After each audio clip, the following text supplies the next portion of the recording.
Good morning, ladies and gentlemen, and welcome to the BYOTROL full year results investor presentation. Throughout this presentation, investors will be in listen-only mode. Questions are encouraged and can be submitted at any time by the Q&A tab situated in the right-hand corner of your screen. Simply type in your question and press send. The company may not be in a position to answer every question it receives during the meeting itself. However, the company will review all questions submitted today and publish responses where it's appropriate to do so. These will be available via your Investor Meet Company dashboard, and we will notify you when these are ready for your review.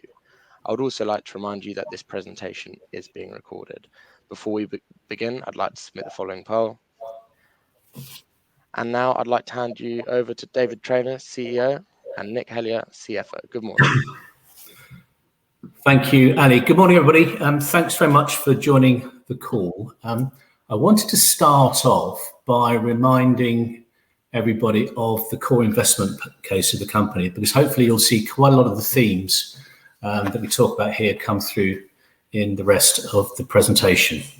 So this investment case was our positioning pre-COVID, it was our positioning during COVID, and it will be our positioning in the post-COVID world. And we believe that it has real legs to it and is going to make a very good return for everybody. So we're an infection prevention company, first and foremost, specializing in biocidal technologies. And those are technologies and chemistries that kill microscopic living things. They're needed in society, and they're going to carry on being needed for quite some time yet. It's a truly massive market that we participate in. Diversey, the biggest player in our field, describe themselves as a hygiene, infection prevention and cleaning business. And they say the addressable market is $46 billion worldwide, and hand sanitizers are $15 billion worldwide, and they will be there by 2026. We reckon the market was growing about 5% per annum pre-COVID, and we think that compared to pre-COVID, we're now growing about 10% per year, and that seems to be backed up by our market research and what the bigger companies are saying. There are big barriers to entry to the market area that we're in, and that is because biocidal chemistry and technologies are very heavily regulated by the regulators around the world, both on a global basis, but also super regional. And after several years of bumping along between losses and profits, we're now profitable and cash generative. We're in a very healthy position. And we're also very much in a healthy position strategically and organizationally now as well. So strong IP, excellent science behind everything we do. We've got a blue chip customer base. We've got high operational gearing, meaning that we've got a small cost base, and every extra sale that we generate at the moment goes straight through to the bottom line. And we have this flexible business model. I'm going to talk more about that, and it's all around optionality. So it's taking bets in markets in different ways using licenses and alliances that I think means the risk reward for us all is going to be very good as time goes on. And I think the team is excellent. If you look at the board, I think it's a pretty good board for a company of our size and stage of development. And I'll talk more about these things as we go through these various slides. Our results to 31st March 2021 were excellent, and we have a very positive long-term outlook, and hopefully that will come through as well as we talk more.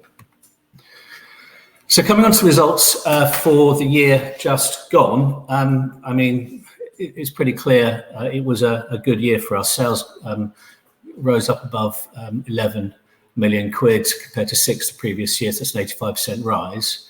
And that obviously had a similar impact on gross profit.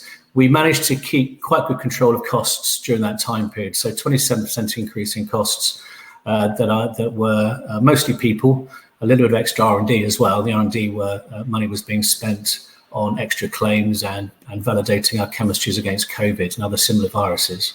But for a sort of for a 27% increase in costs, we achieved adjusted EBITDA of almost 300%. And in fact, the number's a bit better than that because there's some discontinued items that have an impact on the comparison for 2020, and obviously a similar profile for operating profit as well. So the results were very good for the year, and we used a lot of the money generated from that to increase the health of the company long term by improving the quality of our balance sheet. And Nick Hellier will take you through that in a second. Just let me fast forward it. There you go, Nick. Thanks, David. Thanks, David. It's worth just picking up a couple of things on the P&L before we go into the balance sheet. We obviously held the gross margin, give or take. I think last year as in financial year 20 was about 40% on product sales. And this year, as in the year we're talking about, was about 37, 38, which in the context of what we were doing last year was pretty creditable, I think, in the sense that we were being asked for very tricky terms by a lot of our suppliers because they could, and we dealt with that, and we couldn't always immediately pass those on to customers, not least of which because obviously some of our customers are sort of primary care givers, NHS, that sort of thing. So it's we didn't want to immediately pass those on. We did in due course, obviously. And secondly, in that, we didn't have any significant either bad debts or stock write-offs, which again, in the context of what we were doing last year, was pretty good. I mean, the stock write-offs were minimal, and bad debts, we've always been good at getting our cash in, and bad debts last year were as in line with where they were the year before, which is to say, not a very big figure at all. So we were pretty pleased with that margin performance in the whole. So if we take the balance sheet now, just checking everything for me. Oops, you moved it on. You move it on, David. Going back to the balance sheet. The intangibles reflect largely the acquisition of Medimark and our continuing investment in the IP. That's in there. The trade receivables, we split it into long-term and short-term. The long-term trade receivables are the ones coming from the IP sales. They're recorded as trade receivables. If anyone was getting into a sort of accounting geekery, they're not called contract assets because all we have to do is sit and wait for the money. We don't actually have to do anything else. So those are characterized as trade receivables. So that's the other side of the previously revenue booked IP deals that we've seen. The stock, obviously, we closed at a high at the end of the year. It's not quite reasonable to compare it to the financial year 20 year-end number, which was artificially low. Just to expand on that, the March year-end, if you think back to March 2020, that was right at the start of the pandemic when everyone was screaming for stock and no one had it. So obviously that's a low number. And as we've disclosed elsewhere, at the end of March 21, a lot of customers were already stocked, and therefore our stock reflects that. Now that has come down to a lower number now. It's hovering at or around 800k, which probably in the context of what we're doing at the moment is a normalized number. So that's the stock position. Cash, obviously, if you take net cash compared to last year, we're up. We did repay the borrowings last year. There was about 300k of borrowings on the balance sheet last year. That came from a trade financing facility we acquired along with Medimark. Clearly, we didn't need that, so we closed that down. There were one or two other things on there as well. So clearly, a very strong balance sheet. Talking of which, as you'll know, in the year we did the share premium reorganisation, which gives us the scope to pay dividends in the future. Now I know there's a question on the pre-submitted Q&A about dividends, so we won't go into that in detail. But just to say that gives us the scope, but obviously not the obligation, and we'll do it as and when we think it's appropriate. So that's the balance sheet. And actually, just by the way, we've got a slide later on which talks about the cash receipt profile from the IP deals, which clearly gives us a lot of certainty in terms of working capital. We've got cash receipts coming from those already booked in terms of revenue deals going forward. We've got those coming in over the next 5+ years, which we've just given a little bit of additional colour on. And we'll come back to later on. Thanks, Nick. We'll come on to that in a second. So putting all that into historical context, this is the graph of our performance since 2016. The light blue product sales, the dark blue is IP sales, and the green line is EBITDA from 2016. And if we go back to 2013, when the current team started the work, I think we were doing about 2 million quid turnover, losing 1.5 million quid in EBITDA terms. So we've come quite a long way.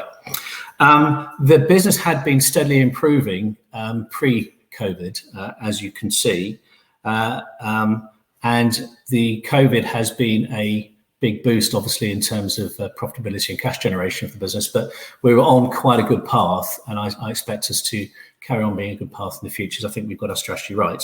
Within that, those numbers for the last year. Professional was 83% of sales, consumer 17%, and pretty much the whole business was aligned to professional, which are BYOTROL products for use in business environments. And we were just pretty much selling everything that we could at the time. And there's much less emphasis on consumer, where the marketing spend would be much higher and the return significantly less during that extraordinary period. Hand hygiene, 15% of sales, surface care, 85%, and medical device products, which require slightly different regulatory regime targeted towards healthcare, was 25% of professional surface care sales overall. And looking at by segment, the professional product sales split was a quarter animal hygiene, a quarter human hygiene, and half facilities management. And export was about 16%, of which two-thirds is into the European Union. Now, I think last time I did this, I said we're selling too many products into too many markets. We have too many SKUs, too long a tail, and that hasn't really changed, because during the period we've just been through, we just thought we should be selling as much as we can of whatever sort that we can. And unfortunately, that's been right across the whole gamut of sectors and products that we do. And now the market is returning some degree of normality, although I think at a bigger run rates than pre-COVID. We're now looking at focusing on segments again. So there's a fair bit of work going on in marketing in terms of proposition development and positioning ourselves to give ourselves a greater focus over time. And I'll talk more about that in a second. Now, I get asked all the time about our intellectual property position and intellectual property monetization. Hopefully, this will give you some colour on the way we look at it. It is an absolutely core part of our commercial strategy. And when I talk monetization, IP monetization, I'm talking about licensing alliances, full or partial sale of IP, anything that ends up in us making a turn on our intellectual property assets. And the reason we do it, set out here. So the first thing, it gives us access to markets that we cannot reach or scale ourselves without an awful lot of investment. So a good example of that would be that we know that we don't have the resources to fit hand hygiene dispensers into hospitals around the UK and service them and fix breakages and train people how to use them and so on and so forth.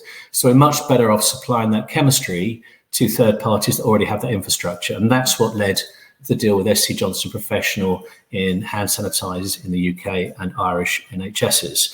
It similarly led to the deal with Tristel, which was a non-sporicidal disinfectant they add alongside their normal chlorine dioxide chemistries, which again they're putting into hospitals, and it's an infrastructure that we couldn't do without raising a lot of money and taking an awful lot of time over it. Second thing is obviously boost profits and cash. And where we can, we try and retain a degree of upside on whatever intellectual property style deal that we do. But the third point is a really, really important one, because when you're in our space and you're trying to attract bigger customers, you need to do whatever you can to build technical credibility so that people can look at what we have and say, yeah, these guys must know what they're talking about. They must have the data because company XYZ has used them. So to have SC Johnson as a licensee on hand sanitisers and Tristel on surface sanitisers actually gives us a lot of leverage that other companies at our stage of development in our space probably don't get. So we really see value there. And underlying it all is this principal optionality that I alluded to at the start. And that is basically, it's a way of giving us a low resource, low investment bet into markets that we couldn't get to ourselves. When I say markets, I mean multiple markets of different sorts and sizes and geographies. And it means that if for relatively limited input, once the license is in place, and we have to keep the regulatory process going, we have to keep the data up to speed, and every now and then we have to add extra innovation in as well. For that relatively low resource input, I can get all sorts of markets that BYOTROL has traditionally struggled to do without a lot of investment and time. And I like the risk reward that this sort of thing brings to the business. Now, the downside of it is that we don't, we are then in the hands in those markets of those companies, and we don't always know what they're doing. They have obligations to spend a certain amount of money on marketing and obligations to tell us when anything goes wrong and so on and so forth, and obligations to pay us. But we don't really know how they're doing until they're successful. We get the minimum guarantees coming in, which I can talk about in a second, but our return, we tend to know about after the event, once they've been successful. So on one side, we can make huge amounts of money out of it. On the other side, we're just going to make relatively small amounts of money, have an exposure to that marketplace, and keep on generating cash through the minimum guarantees. Now, we have 7 licenses in place right now, of which 4 are with customer-facing businesses, and 3 are more agents. And on that list there, the agents really are those are the bottom 3 in the States and in South Africa, and they are broadly based across many of our products. The licensees that you see, Solvay, Tristo, SC Johnson, and Turtlewax, all have quite a good time period attached to them. SC Johnson finishes in 2023, but then rolls on at option of SC Johnson. I think they will do it. And all seem to be doing okay. On the Solvay licensee, I mean, this is a big bet for us in big markets with an absolute mammoth licensee. They are making good progress within the bounds of confidentiality. I can tell you that there is one global company already in facilities management that is now selling its product.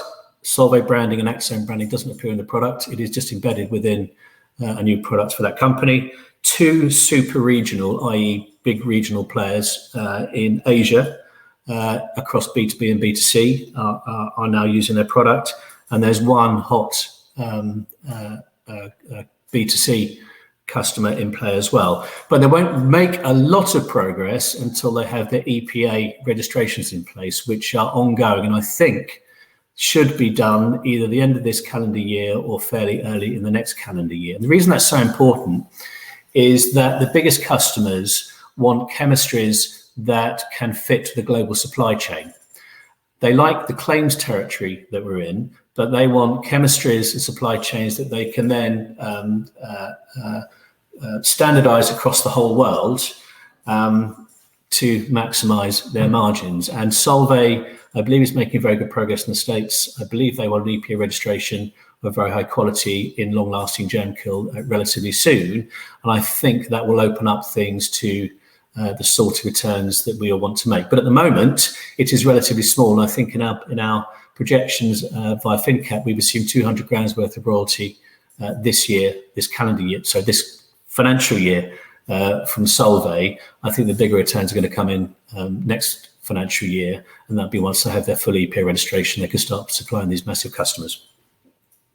Tristo is fairly early stage. They have just launched their cash set of products, and the version that we supply to them, which is not chlorine dioxide based mostly, is a cross-sell for them, and that's really relatively early stage. They pay us a very healthy minimum guarantee as we work through the early stage, but I'm not expected to make good money over and above the minimums until next calendar year and beyond. SC Johnson Professional is standard and doing fine for us. There is an issue at the moment with government not supporting sufficiently alcohol-free hand sanitizer. We've made really good progress recently on changing that situation.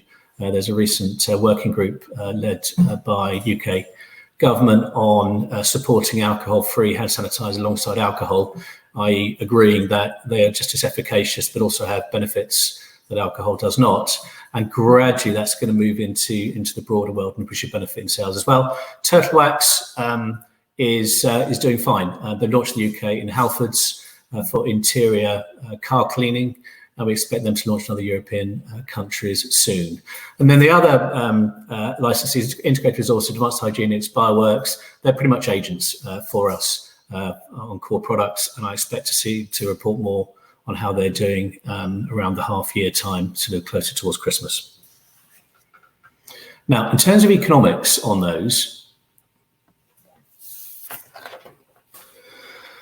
the typical license structure is set up there on the left, and these vary massively. They're quite complex deals to put in place, but these are broadly the sort of terms that we go for. So they tend to be 3 to 7 years in term. Their royalty rates tend to be 3 to 10% on sales, and that number will depend on what sales line we strike it against. So if it's gross sales, it's a small royalty. If it's net sales after costs, the royalty will tend to be a bit larger. It will vary with the exclusivity options that we give them and non-exclusivity options, with the geography that we go into, and with whatever ongoing technical IP regulatory obligations that we have. And then there are endless negotiations on upfront fees versus royalty, and on minimum annual guarantees versus royalty. And the way we look at annual guarantees is that we want to be sure that we're getting paid for whatever rights we give the licensee, no matter how well they do. And we want to be sure that they're putting some effort into the project for us. And so we try and set those minimum guarantees at a level that, you know, they should view as being 101, definitely must do that level for the whole project to be worthwhile, and substantially below where we expect the eventual sales to come out. And that is a negotiation that takes a lot of time, but normally we end up with the minimum annual guarantees being something between a third and a half of what they think their base sales should be. So that's a key part of the discussion, and some of that money is sometimes paid up front as well to us, depending on how we want the overall profile to look and what sort of pressures we want to put them under during the course of the deal. The royalties are generally payable quarterly in arrears, sometimes semi-annually in arrears.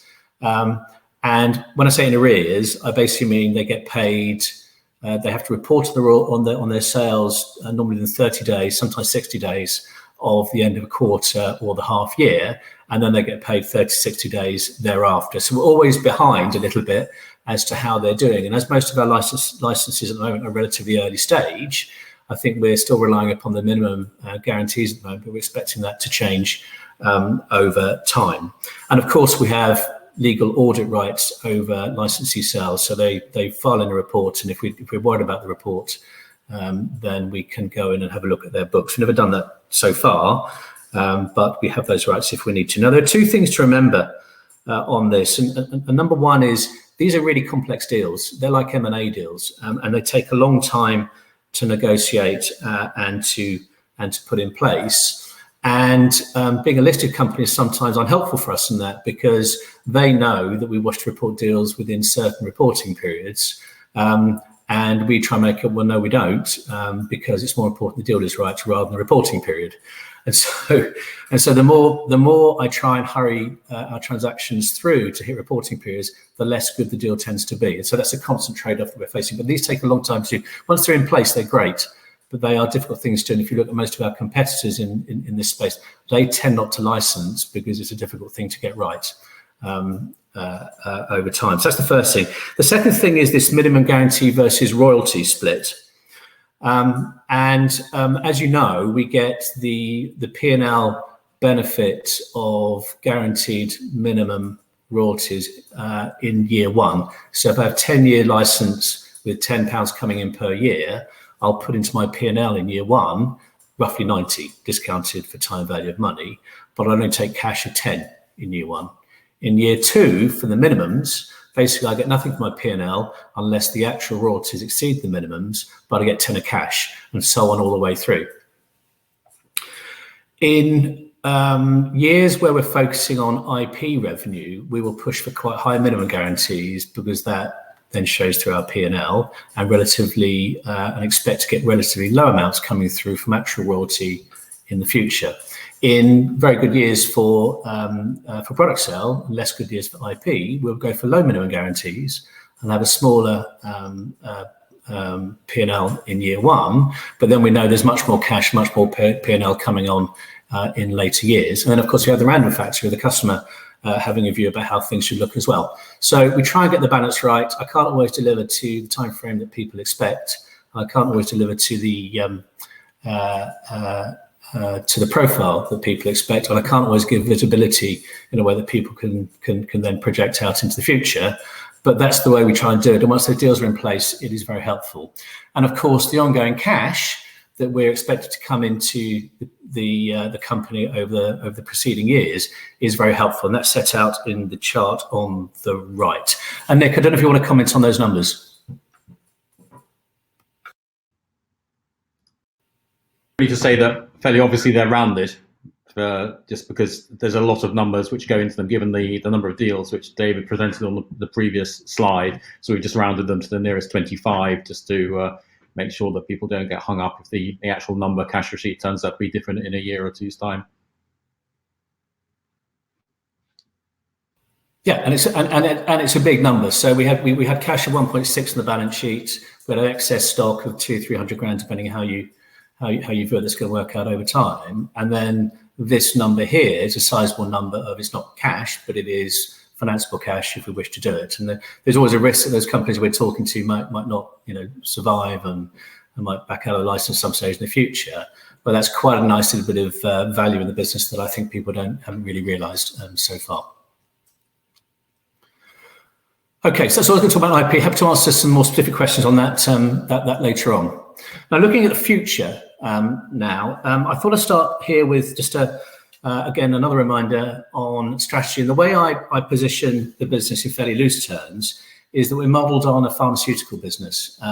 And while we are a nano version level of it, I try and describe ourselves as like an AstraZeneca or Pfizer or GlaxoSmithKline, but of biocidal technologies, because the thinking is the same, and that is really strong science, high ethics that leads to long-term trust, well protected growing IP, very high performance chemistries that do what they say they're going to do, but also regulatory approved and are innovative, differentiated in some way.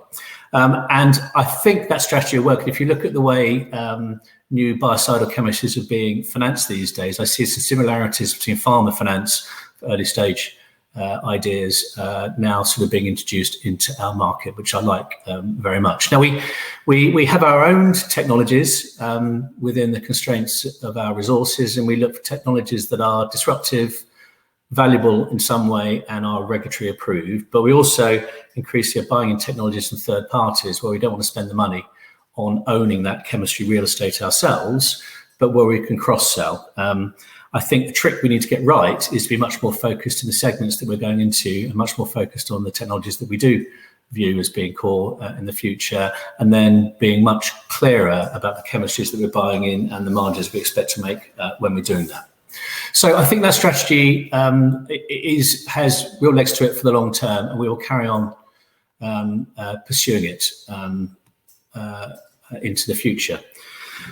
Now, this is a really important slide and goes to the core discussion about outlook for the business. And what it's trying to set out is what is going on in the market right now, contextualized versus what has happened historically. And the truth is the current market environment for people in our space is highly unusual at the moment. And I'm trying to get away from using the phrase hangover after the party, because it's not particularly appropriate, but there's some similarities to it in the way things are working right now, because obviously you had this massive demand shock, extraneous demand shock, and that led to all sorts of new competitors in the space and all sorts of variations of products, brewers producing alcohol-based hand sanitizer and so on and so forth, that was left looking for a home once the demand shock started coming off a bit and the world started to return to some degree of normality. And it is absolutely the case. There is excess capacity, manufacturing capacity in our space right now,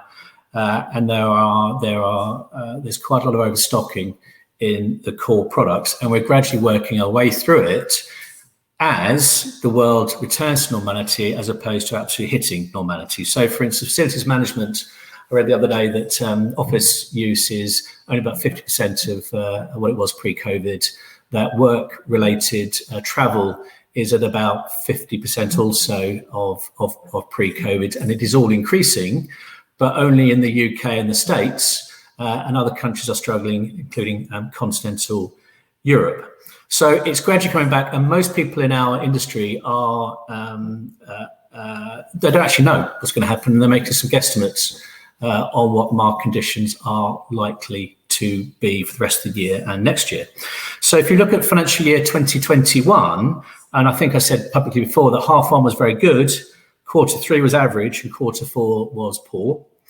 That quarter four fed through into quarter one, financial year 22, the current financial. So quarter one was poor, quarter two is getting better, quarter three looks like it's going to be average, and quarter four, I think, should be quite good. In our projections, we are assuming some recovery over quarter three and quarter four, and certainly we're seeing sufficient momentum between Q1, Q2 and Q3 to suggest that's going to be the case. Now, so the short-term prognosis is tricky to calculate, and we're looking in our crystal ball and we think it's going to be very, very good in the end, in the long term, but there's a bit of short-term stuff to still work through.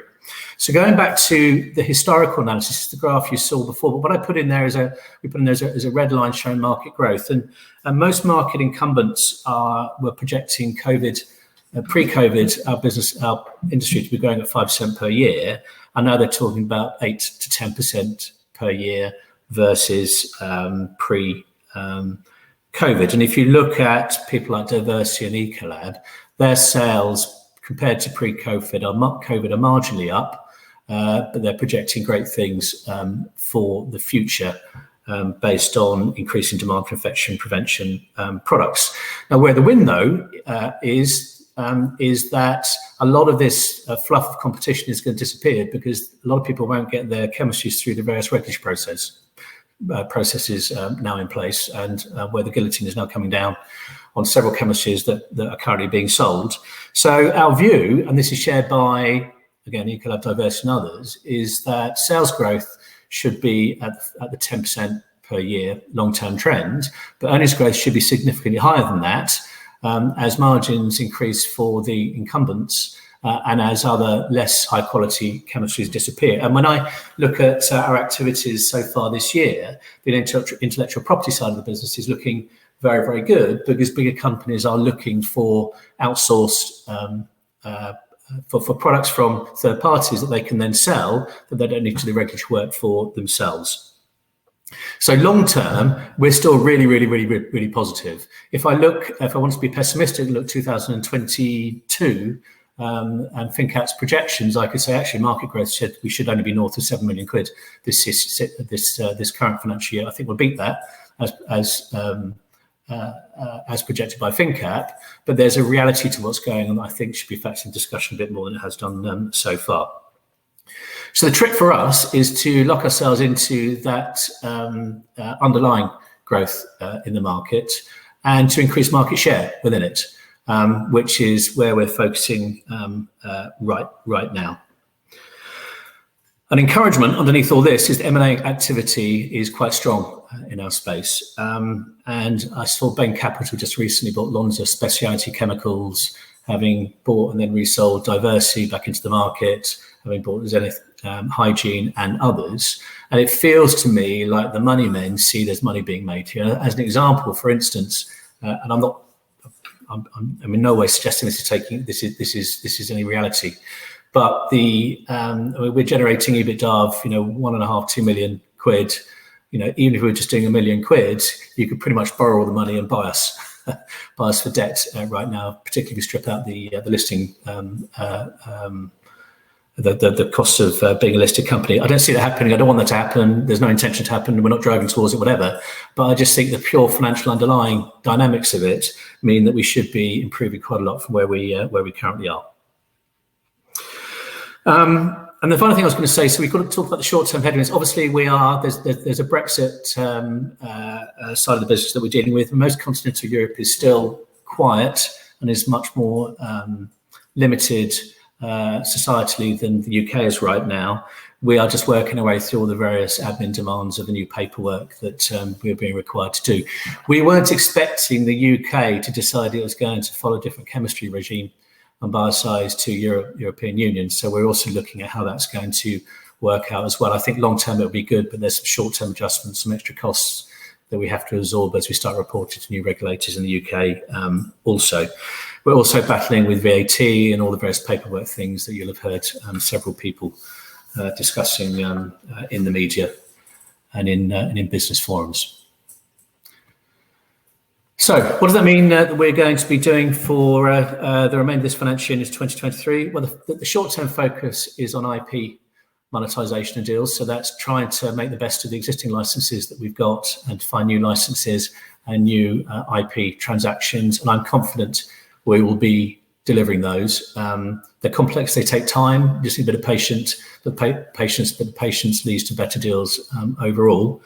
We are gradually increasing our investment in product sales and marketing as premises reopen. But the big imponderable is quite how fast they're going to reopen, what sort of shape are they going to be in the new world. And when it's 50% of your professional business, that can have an impact either way.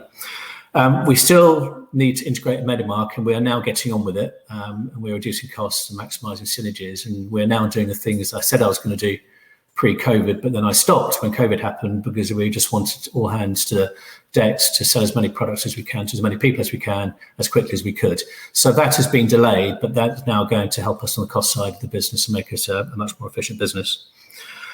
We are looking, as I said before, to focus our product sales on core technologies. So we're doing too much, still doing too much right now. There's a fair bit of work going on behind the scenes to focus in fewer markets, fewer segments, and fewer products. We will carry on doing licenses in markets where we have limited reach, and we really need to spend on specialist marketing in different sectors. So, for instance, if you look at Glaxo as an example, they will have their core products and technologies that they then sell out through several different channels. It's all based on marketing, so it's a consumer marketeer having a different set of propositions compared to B2B marketing, but it's the same chemistry at different prices and just looking different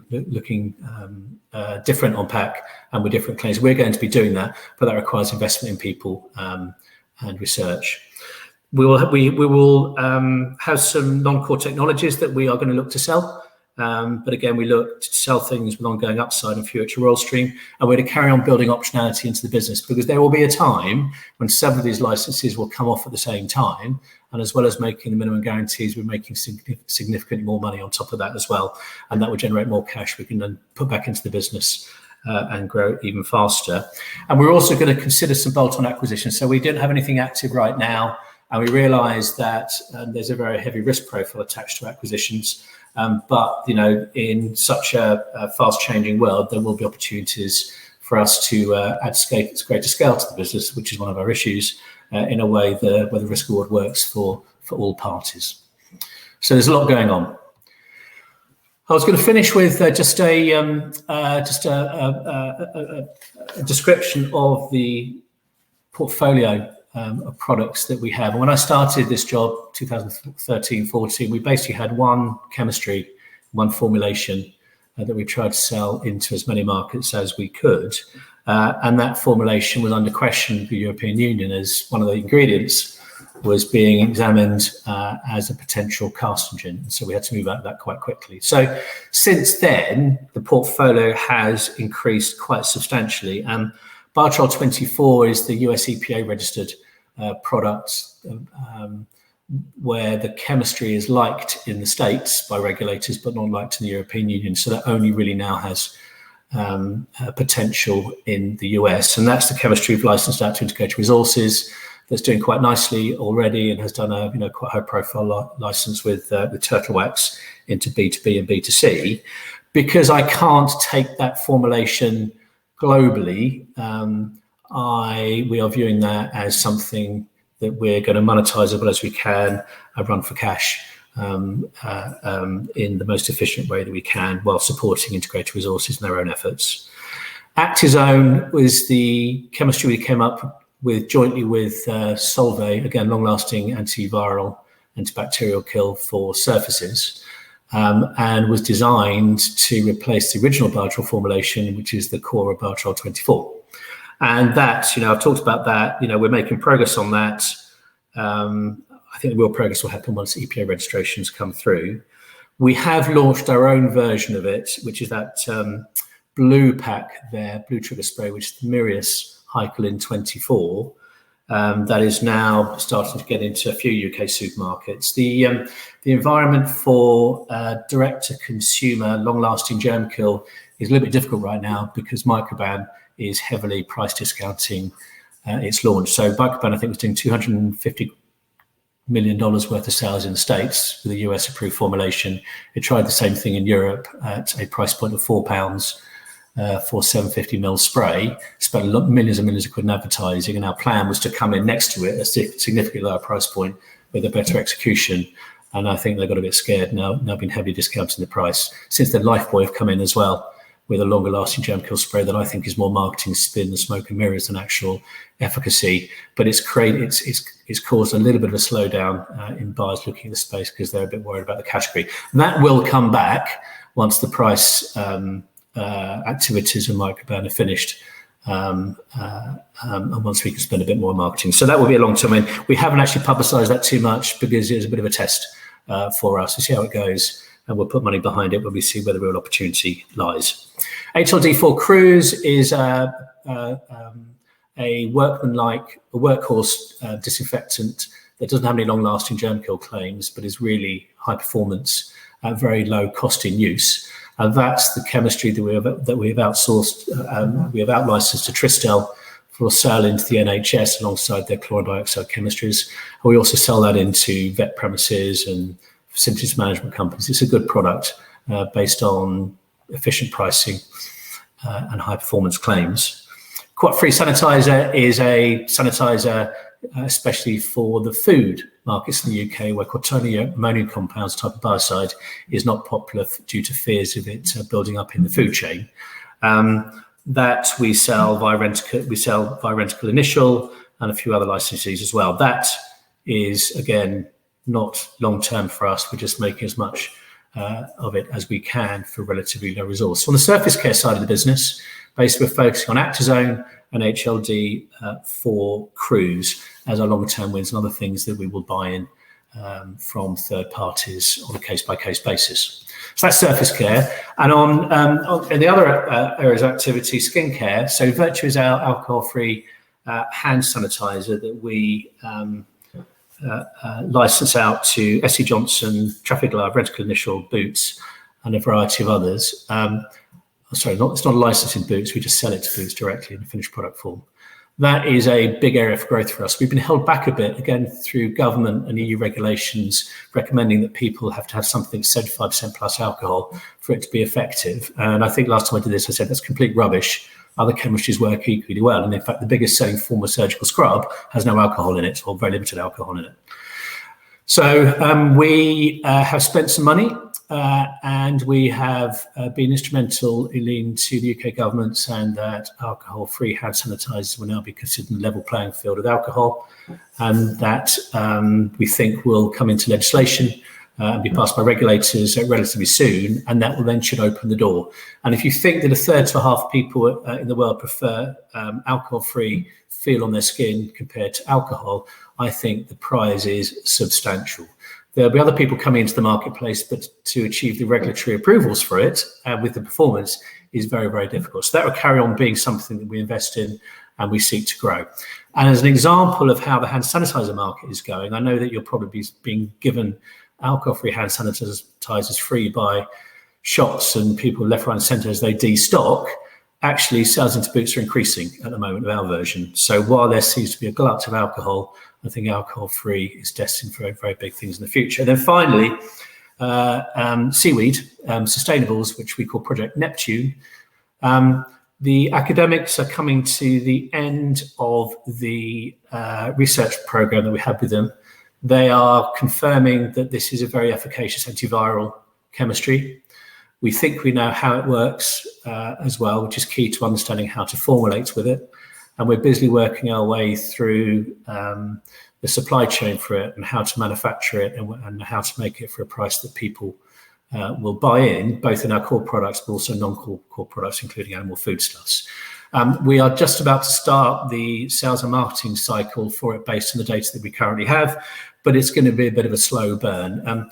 But it is something for the future, and I'm still really, really excited about it. It's just going to take a bit of time before we start showing financial returns from it. So that's our portfolio so far, and there are other bits and pieces going on within the team all the time in areas that we find interesting. So that's it. Infection prevention company, biocide technologies, big market, big barriers to entry. Company strong now, profitable, cash generative, really good balance sheet, and I think our positioning is very good for current markets. David, Nick, thank you very much for updating investors this morning. Ladies and gentlemen, please do continue to submit your questions using the Q&A tab situated on the top right-hand corner of your screen. But just while the company take a few moments to review those investor questions submitted already, I'd just like to remind everyone that a recording of this presentation, along with a copy of the slides and the published Q&A, can be accessed via your InvestMe company dashboard, and you'll be notified when this is ready for your review. I'd also like to remind that your feedback is very important to the company, and immediately after this presentation has ended, you'll be redirected for the opportunity to provide feedback in order that the company can better understand your views and expectations. David and Nick, we received a number of pre-submitted questions from investors today, and I wanted to start the Q&A session with these. The first one reads as follows. The recent positive trading update was followed by directors taking options and all selling. Does the board see how this might be viewed by shareholders, the market, authorities? And does the board care, or are they just happy to have all sold at profit and recent highs? Let me pick that one up. Firstly, in terms of timing, directors' options are obviously part of remuneration, and sometimes people want to monetize that remuneration. And I know that both David and I had particular reasons for taking some cash then. In terms of the actual timing of the exercise, if you think about it, given the number of things that the company is doing all day, every day, and specifically IP deals, I mean, we signed however many, 4 or 5 IP deals last year. So, if we're looking at a similar sort of volume this year, you can imagine that at any one time there will be one of those being under negotiation. So it makes us insiders, so we can't actually sell. So the only time we actually get to sell, exercise any options and or sell any shares is probably around the time of either the full year results or the interim results, because any other time we're inside, so we can't do anything. So that pretty much governs the timing, whether we like it or not. As for the inference that we were somehow sitting on inside information about a decline in sales when we did it, I mean, clearly I entirely reject that. This goes through a full board process. It is signed off by the full board based on the knowledge of what we know at the time. And just to be clear, we say it as it is. We tell investors how it is, when it is. But to caveat that, clearly the world is an uncertain place and things change. And if the facts change, we change our mind. And that was what happened between the timing of the trading update and the results, the RNS of whatever it was 3 or 4 weeks ago. So that's the answer to that one. And I think the other thing I'd add is that we had demand from an institutional investor for a large block of shares, and it was an opportunity to provide that block to them directly from management without going buying in the market. So we took that opportunity at the time. Thanks, that's great. The next question reads as follows. Can you elaborate on how you see the approximate split of IP revenues, i.e. not product sales, for the upcoming year between new deals signed and payments above contractual minimums? I'll pick that one up as well. The short answer is not a lot more than we've already said. I mean, David mentioned the 200K potentially from Solvay. I mean, we did say somewhere in the RNS that the timing and amount of these, the royalties, is more uncertain than most things. I mean, obviously in our world, a lot of things are uncertain, but these are more uncertain than perhaps anything. So it's very hard to give anything like definitive guidance to those sort of numbers. So the short answer is no. I mean, clearly, 200K out of, I think FinCap have got 1 point something in for IP deals. That would be, we might get some more in above that, we might not, but it's very hard to say, not least of which is because given the timing of these various deals, they will be back-end low, even if they happen in this financial year, they'll be back-ended towards the end of the year. So, a tiny slip in timing could mean they're recognised next year and not this year. So they're very hard to predict. So we'll leave that, and clearly, to the extent we get any clarity throughout the rest of the year, we'll update people as the case might be. Thanks for that, Nick. The next question is, how granular is the information you receive on royalty payments for the IP deals you have done? Do you only get this information post-period close, or do you have insight into it earlier? Well, there's a standard report that we send to customers every quarter, every half year. That asks them to report to us how much of our products they've sold, detail any of the offsets that we may have negotiated at the time. So there may be an offset for a certain amount of promotional spend, and for breakages and returns and so on and so forth. And then what is the bottom line payment to us? And then then they need a bit of time to work those numbers out. It's normally 30 days, sometimes 60, and then there's a bit of time to pay as well. So we get all the detail that we need. Obviously, we try and maintain strong relationships with those licensees over time, so we try and get a feel for how they're doing. We constantly run into, Solvay's a perfect example, they're bound up in confidentiality agreements with their customers, and then they want to be limited in how much information they give to us as well, because lots of stuff is commercially sensitive. So it's a very standard process, but it tends to be in arrears as well. And I think we're only now entering the period where we're starting to get proper royalties over and above the minimum guarantees. So that should start coming through either around the time we half report or full year 2022. Thanks. That's great, David. The next question is, we are nearly already at half year, but you haven't announced any new IP deals yet, which is important for the guidance you've given. Can you give us some comfort on the size of your pipeline or how many deals you expect and by when?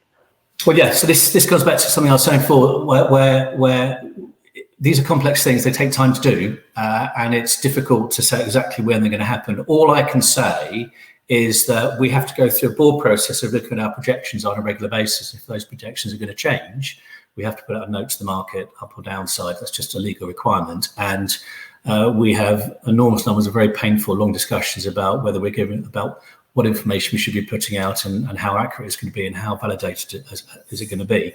So if we are not changing the guidance that we're giving to the market, then you can assume that we're confident that deals of that type, of that level, are going to come in. And I think I've got 1.5 million quid from IP deals this year, which would be some existing royalty, it would be some new royalty on some new IP deals, and we're comfortable with that right now. Quite when they come in, I can't tell you, but I'm confident it's going to happen.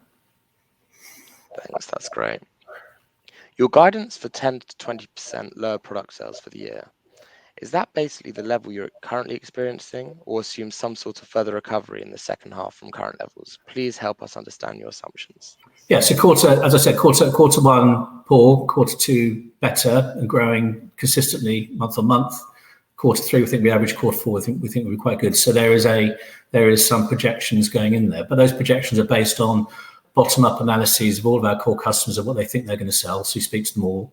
Then there's a board discussion around those numbers, and so the numbers that we give are honestly given, are subject to change depending on how market conditions change. It might be above that number, it might be below that number, but all we can do is give our best estimate at any one time. Thanks again, David. And this is the final pre-submitted question. You have a lot of cash on the balance sheet. Are you considering dividend payments? We restructured, so the way our balance sheet had developed, we were not allowed to issue dividends. So we restructured it, and Nick can talk about the complexity of it in a second if that's of interest. We structured to enable us to pay a dividend in the future, to show confidence in the future. I think that there are all sorts of things that we should be investing in right now, and I think it'd be a better use of cash for us to do that than pay dividends at the moment. But it's always under review. I mean, the truth is, if I was a private company right now, I would be making very little profits investing everything, because I think there's a massive prize in the markets that we're in and our positioning within it. I can't do that because we report every 6 months. We have to hit our profit forecast after 6 months. Any investment I make doesn't return for 6 months to 12 months after the investment. And there's always a risk attached to it. So there's a balance that we have to constantly play given the ownership structure that we have. I think at the moment, dividends are something that are now possible, which is a move forward. But I don't think it's something we would wish to do. There are no plans to do that right now, I think is the right phrase. David, Nick, thank you once again for addressing those pre-submitted questions.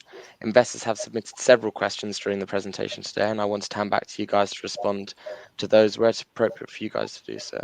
Please could I ask for you to read the question and then who it is from? Thank you.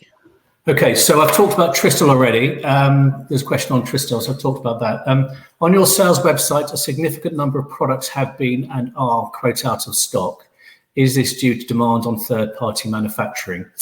No, manufacturing is okay right now. Most of our manufacturing is in the UK. We have a little bit in China, but we're gradually bringing that back into the UK because obviously the experience of various national lockdowns was problematic for us during COVID.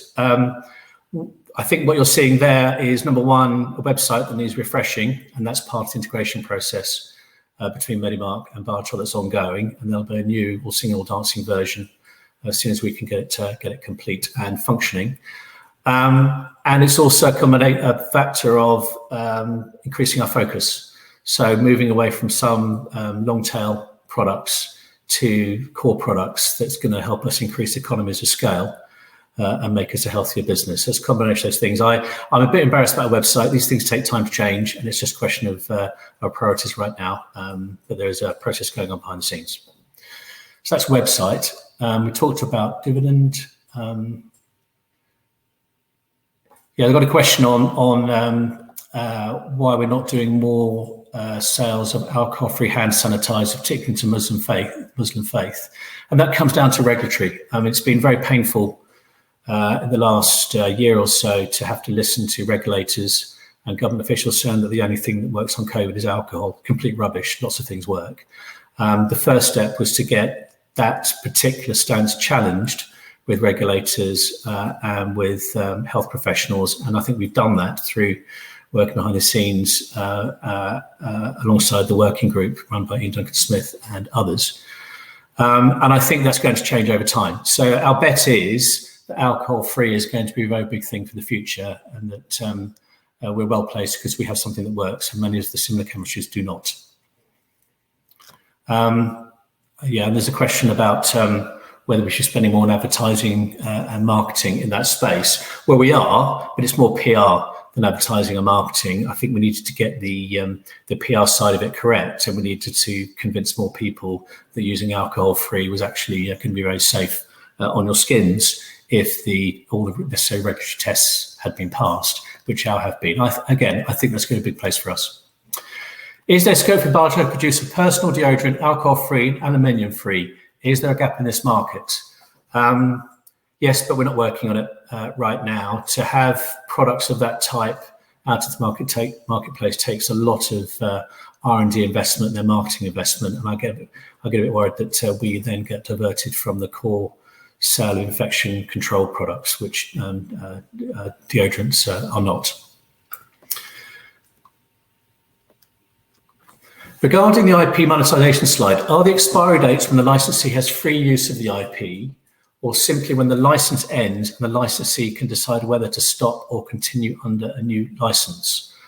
The latter. Once the license ends, they stop having access to it. There are always potential routes to extending the license or moving it to a new one. But those end dates are full stops on the arrangement. The licensees will never have free use of the IP. It's not like it's not like a sort of a hire purchase deal where they pay a certain amount over a time period and then they get free use afterwards. It's very much a legal agreement that has a start and end date. Where's most of your manufacturing done? Mostly in the UK, and we're trying to make it full in the UK at the moment. And then a question on whether we have plans to set up internal manufacturing. Would you consider acquiring a company with manufacturing capability? I'm attracted to scale, and I'm attracted to bigger gross margins that can generate. But I also have people on our board who are very familiar with setting up manufacturing businesses and the extra risks that leads to, and the change in culture that's required in the business. I know that Tristel step changed its whole business when it started manufacturing its chlorine dioxide products itself. And that is something we will consider, but we don't have any plans right now. We think we can do very nicely as we are. And I do like this operational gearing that we have in terms of generating fast profits for any market growth. But I think markets are changing very fast right now. I think several companies have overexpanded. They've raised too much money. They spent too much on manufacturing, and they're thinking what they're going to do.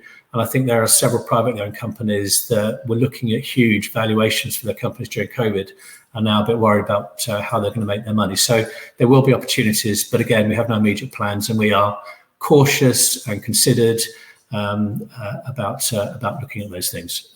So something that we wouldn't refuse, but we are cautious. And then finally, in the full year report, it mentioned potentially extending into other technical areas beside institutional and consumer. Could you say more about these other technical areas? Well, these are glints in the eye as opposed to plans right now. I mean, when you've got 11 people in your technical team, you need to have them looking at interesting new things to be excited about the future, motivated in their job. We can see potential for high technology companies of our space in air disinfection, in water disinfection, all sorts of things. But we have no immediate plans to do that right now. I think we can do very well currently where we are. And I think, if anything, we're doing too much in too many fronts at the moment, and we need to focus rather than broaden out into new things. But there will be little things that will develop. And then I've got one more. Could you say more about your activity and plans for online routes such as Amazon, eBay? Thanks. We're setting up an Amazon right now. It is much more complex than you might think, and it puts quite a lot of demands on us in terms of admin, but we're setting up professional products on Amazon.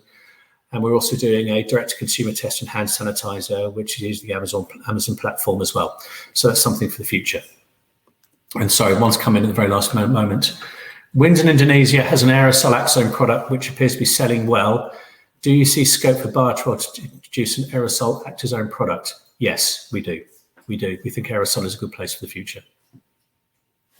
David, thank you very much for being generous with your time there. I think you actually addressed all the questions from investors today. And of course, the company will review any of the further questions submitted and publish responses where it's appropriate to do so. David, just before redirecting investors, I just wondered if I could ask you for a few closing comments. Well, I just want to say thank you for your interest. I hope we've answered lots of the questions that have been in your minds over the last few months, and I hope we're giving a realistic summary of where the business is, where markets are right now. I think there are some short-term headwinds that we talked about, but the long-term prognosis is really good. And if you think that about a year and a half ago, we were reporting 250 grand EBITDA, which if you add in the discontinued businesses, 480 grand, and we're now talking about 1.7 million quid EBITDA, shows how far that we've come. I hope you'll stay with us on the journey, because I think we do very well. Thanks for your time. David, Nick, thanks again for updating investors today. Could I please ask investors not to close the session, as you'll now be automatically redirected for the opportunity to provide your feedback in order that the management team can better understand your views and expectations. This will only take a few moments to complete and is of great value to the company. On behalf of the management team of BYOTROL PLC, we'd like to thank you all for attending today's presentation. That now concludes today's session, and good afternoon to you all. Thank you. Bye.